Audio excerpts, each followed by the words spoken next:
Mga kaibigan, mula pa nung unang panahon hanggang ngayon, May isang misteryo na hindi masagot ng mga siyentipiko sa buong mundo. kaya ko nang sasagot. Pakinggan niyo.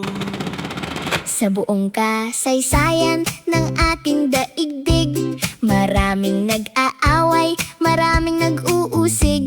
Hindi politika, hindi rin sa pera, kundi ang tanong na nakakasira ng ulo ng iba.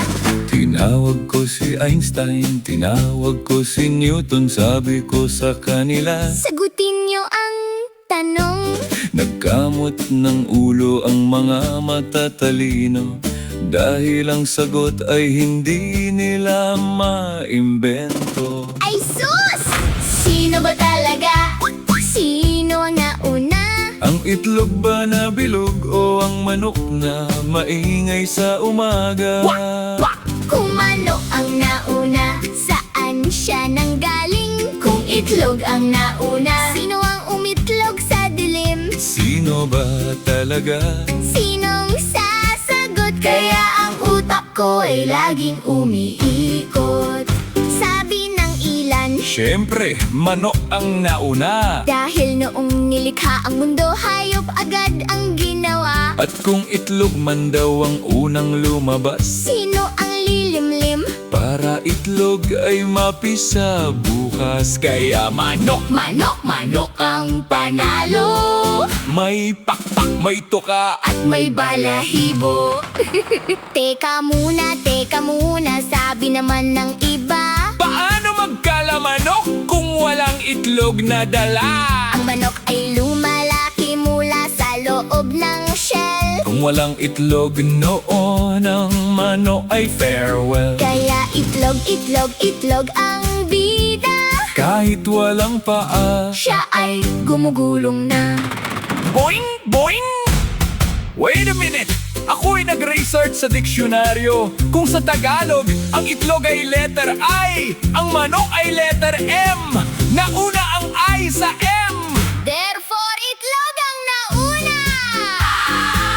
Pero teka, Kung sa English, ang chicken ay letter C, ang egg ay letter E, nauna ang C sa E. therefore, Chicken ang nauna.